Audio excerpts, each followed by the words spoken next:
But what is it that the devils or the demons from, again, every religion, what is it that they're doing? Well, they're destroying. Chaos. Yeah, chaos. They're creating chaos. And chaos is exactly that. It's taking the order and disassembling the order to make it, to confuse it. When you have people who come along and they try to confuse your language by telling you that words don't mean what they mean, what's the whole purpose of language? So that we can communicate clearly, so we can understand each other. And so if we can't understand each other, then what is it that we're doing? If we're not talking, then we're fighting. And why is it that people want us to not understand each other? Because they want us to fight. And so that begs one hell of a question, man. Who's benefiting from this?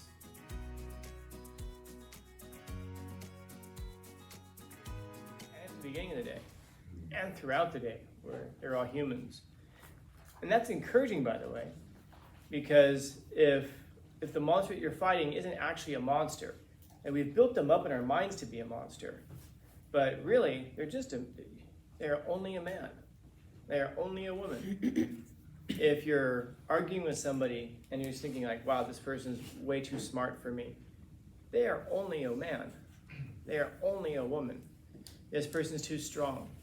They're only a man. They're only a woman. Even the smartest person in the room is still just a person. The strongest person in the room is still just a person. And that means that they're vulnerable to all of the same flaws that the rest of us are. They make mistakes, they get arrogant, they miscalculate, they can make all kinds of mistakes. If they're smarter than you are, then you have to be smarter in the way of finding out what their weakness is. There's something.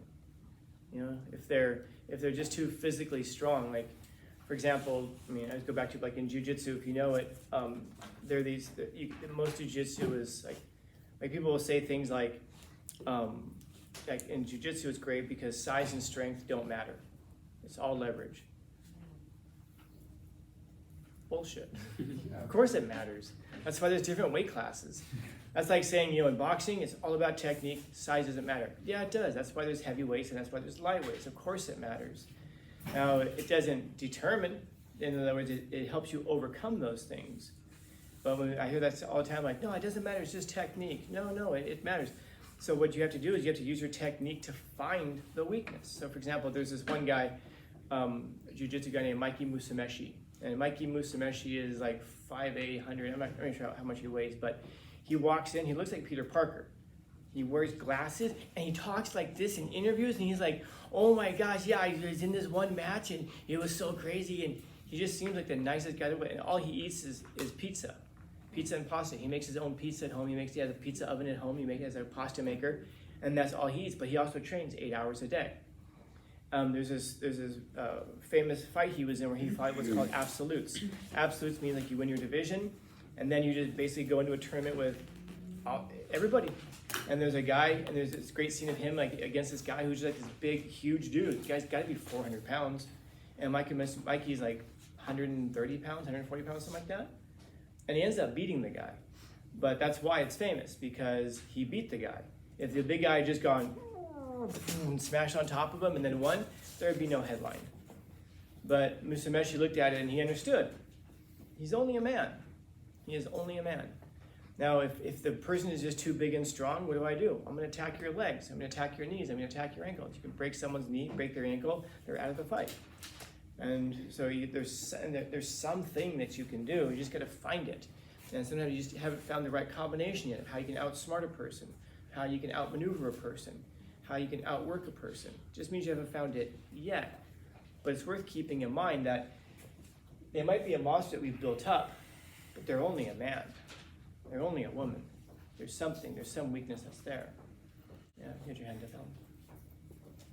Well, I'm just thinking about, what if somebody kills like a family member and then you kill them for their revenge? Does that make you a monster, or does that like still make you a person? Because you're doing the same evil thing that they did to you. What do you guys think? Two wrongs Depends. don't make a right. Yeah. Do two wrongs make a right?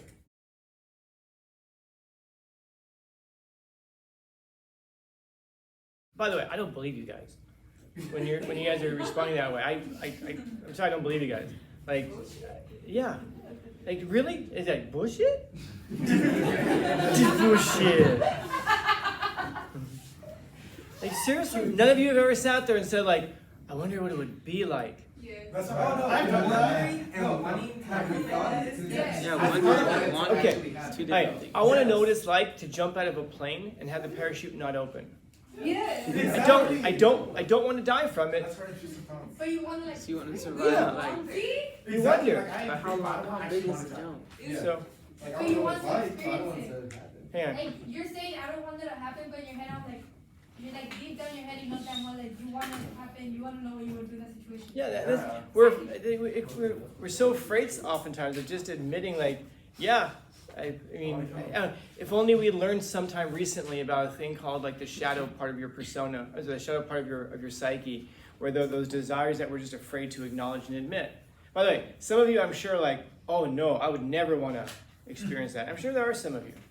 But for most of you, I say, oh, bullshit. Because when these lockdowns happen, and I mean, we haven't had one we've been in here yet, but we had them, last year we had one, right? Yeah. And when it happened, I said, I told someone, close the blinds. I went over, locked the door. I said, push all the desks. I told everyone what to do. And then when people were doing it, there was like this heightened sense of like, this is interesting. This is fun. This is exciting. Yeah. Now, I imagine some of that would change if you heard the gunshot outside. But I imagine that group narrows. But there's still some of you who are probably like, tell the truth, man. I wonder, do you think Scallon's going to jump on him? Do you think Scallon's going to do something reckless? Like, yeah, tell me you guys wouldn't be able to pop in the popcorn. Let's see what happens. Now, I mean, I'm hoping you don't want me to, like, miss the grab and and get my brains blown all over your popcorn. Ugh. It'd be interesting to see. We don't want it to happen. Right, and that's what it is that we want to experience things, but we don't necessarily want the negativity to it. The consequences. But yeah, the consequences of it. And by the way, this is largely there's one type of dream theory that suggests that that's what dreams are. Dreams are a place where you can go, encounter odd things, weird things, dangerous things, but have no consequence for it. So you can kind of work it out. Yeah. Like we read about, no, I didn't really hear about it, about how some people, the whole reason they enjoy like haunted houses and things like that is because they want to experience the fear without the consequence. Yeah.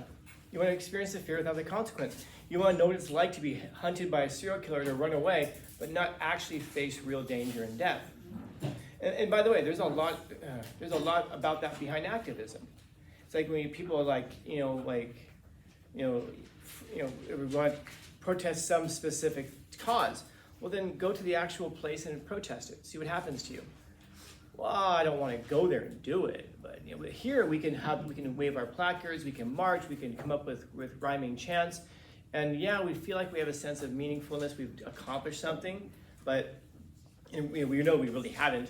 But that means that we get kind of like the benefit of standing up for something without the cost of it.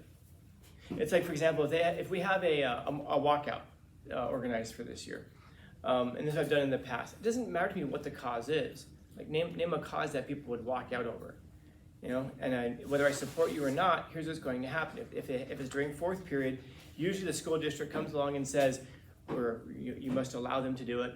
There can be no negative repercussions. By the way, at that point, you don't have a protest. You have a school-sponsored event. And then they'll tell you where you can walk to, what time you can leave, where you can walk around. If they have speakers, like they had one year, they put out the PA system and you have the pre-approved speech. Again, this isn't a protest. This is a school-sanctioned event. This might as well be a volleyball game. And then when that happens, it doesn't matter what the cause is. I will tell you guys, if you walk out of here, there's going to be a quiz. There's going to be an extra credit quiz after you all walk out. And the quiz is going to be stuff like, question number 1, what color is Scallon's watch? Yeah, good. And you put down black. And by the way, there are people who miss this because they'll think it must be a trick. No. I'll ask you question number 2. What room is this? Which room? This one, 1207. What room is this? What room number is this? Write down 1207. And the whole idea is that if you stay behind, you get extra credit. If you leave, you don't get it. And people will construe from this like, so you're against the walkout, you're against the event? No. Maybe, maybe not. I'm not against the walkout. I am against the school sanctioned event. I mean, it's not really a protest, because a protest should cost you something. That way you know what's important to you. You know what you value by what you allow it to cost you. And so I give that quiz because then if you leave, you don't get those extra credit points. And it turns out they do amount to a lot, because it's just like, it's part of a quiz. And there's 10 questions. So it's basically like getting a perfect quiz on your quizzes, and it can bump your grade quite a bit. It's not because I agree with you or disagree with you. It's that it should cost you something, because we get used to the idea that we can do things without it costing us. And we like that, but that's not real life. That's entertainment. So like you can go to a movie, a horror movie, and experience a person being chased through a haunted mansion or haunted house. And by the way, we can criticize them as well. Oh my God, they're so stupid. Why would you do that? Oh, because you wouldn't do that if you were there, right? You have no idea what you would do under those scenarios, under that danger. Because you have no idea who you are in that circumstance. Because we're all someone different under those circumstances. And so we go to like a haunted mansion or something like that, and someone jumps out at us, and we go, ah! And if we saw that in a movie, we'd be criticizing that same reaction. Why would you do that? Oh my God, you're such a pussy. Why would you do that? Same thing that most people would do. There's a reason that when people get stabbed to death, they have a lot of defensive wounds on their arms and not a lot of offensive wounds on their hands. Because when people are getting attacked, we're just trying to survive. And this is what happens in real life. We just want to survive. We're trying to survive. We're not trying to go on the offensive. So it allows us to criticize people. And that's because we've never been in those situations before. It's easy for us to criticize people as being monsters. It's like we think about historically who we think of as being a monster. And largely it is their intentions that we judge them by, probably. Because of course it's nothing that we would ever do. Basically we mean I disagree with them. And that's why they're a monster. I think they're terrible. But there's a lot there to also know about like what it is that the character of a monster. We can usually piece it together whether we agree with them or not. Someone can be on your side and you can still look at them and say, probably a bad person. Like there's a politician I'm thinking of right now that for the life of me, I don't understand how a person of principle can support this one particular politician. Because this person is so like obviously corrupt and is so like obviously two-faced and so obviously has contempt for their constituents that I don't understand why a person would vote. And I mean that, like I understand in an intellectual level, but like this person is a politician in such a way that if the party replaced that one person with somebody else, that person would win. It isn't like that's the only person who can win there. No, anybody you could run a turtle for that position. As long as they were under the right political party, they would still win. So then why wouldn't you just replace that person? They're so obviously corrupted and so obviously contemptuous of you. But we think like, well, because, we all want to win. But this person's intentions are bad, but they're on my side. So a person can be a monster and have the wrong intentions, but still be on your side. And that doesn't necessarily mean that you're a monster, but it's worth considering. But it's this destruction thing that we're talking about. Isn't that what Joker says? I'm an agent of chaos. Yeah, because that's what it is. Chaos is the destruction of all order. This is why in life you've got these two kinds of beings. You've got. So for example, every religious text, what is it that makes God God? What does God do fundamentally? There's one thing. Protect, keep order. Create. Yeah, God creates. What did you say? Protect. Once he protects the creation once he makes it. But every religion begins with a God who creates something.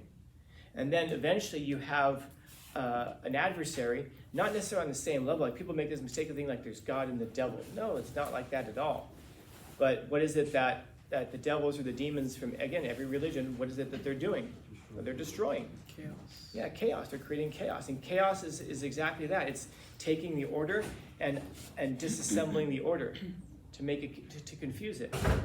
When you have people who come along and they try to confuse your language by telling you that words don't mean what they mean. What's the whole purpose of language? So that we can communicate clearly. So we can understand each other. And so if we can't understand each other, then what is it that we're doing? If we're not talking, then we're fighting. And why is it that people want us to not understand each other? Because they want us to fight. And so that begs one hell of a question, man. Who's benefiting from this? Today we're going to read about this, a study that was done by a psychologist, Carolyn Sheriff, who, this is back in the golden age of psychology before there were ethics. Essentially, she took two groups of Boy Scouts and had them on like separate sides of a camp. And she went to one side and basically said something to the effect of, oh, those guys over there, yeah, what'd you do to them? What do you mean? Well, they're just running their mouths. They're talking a bunch of crap about you over there. What? Why? Oh, yeah, they said you're ugly. They said, well, they said you guys are lazy. What? Yeah, that's what they said. Well, then, we'll beat them up or whatever. Then she goes back to their side and she's like, yeah, those guys, why'd they want to beat you up? What do you mean? Well, they're over there saying they want to beat you guys up. Why? What'd you guys do? We didn't do anything. Well, you tell them. So she went back and forth and essentially made these two groups hate each other. And then she went to them, after they were thoroughly drenched in hate, said, by the way, the roads are closed. We can't get out of the camp. We're stuck here together. And that means we have no more food. We're out of food. And so, of course, that means that one group's going to go kill the other group for food. That's what they want to do. And again, these are Boy Scouts. And this doesn't take long, of course. So then she ends up telling them, but here's the thing. We had a wagon of food that was delivered. And so, but it got stuck in the mud. And so we can't get the food until we get the wagon out of the mud. And so one group goes over there to try to get the wagon out. They can't do it by yourself. So those two groups then had to come together to work together. And of course, once they got the wagon out of the mud, everything was great. They were all friends again. All that stuff was like water under the bridge. It's an important lesson because it tells you that there are people who want to separate us, and it tells us how easy it is to get people to hate each other. Just by telling them, they don't like you, right? No, that's not true. Yeah. No, they say it all the time. Really? What? They're over there, they know that you don't like them. What? Because they don't like you either. It's so easy to turn people against each other. So it begs this question, why is it that they want to turn us against each other? Why is it they want me to think that you hate me? And why do they want you to think that I hate you? What are they benefiting from this? Because they're benefiting somehow, some way, otherwise they wouldn't be doing it. Why is it that the devils want to bring about chaos and destroy? Why is it that they want to tell us that words don't mean anything? Because then we can't communicate. And once we can't communicate, the only thing left to do is to fight. So why is it that they want us to be confused and fight? Why is it that the spirit of the devil can operate so freely among us without being checked? Because that's what gods do. Gods create, they protect, and they protect, they keep order. Because order is the only way that we can actually communicate and make sense of each other. And think about it again, monsters. So the monsters are the things that are constituents. We create them. We create the monsters. And then sometimes we try to protect those monsters that we've created by finding reasons to believe that the other people are as bad as we say that they are. But it might be a good thing once in a while to ask ourselves and to check ourselves. Am I the monster? Find out. Objectively.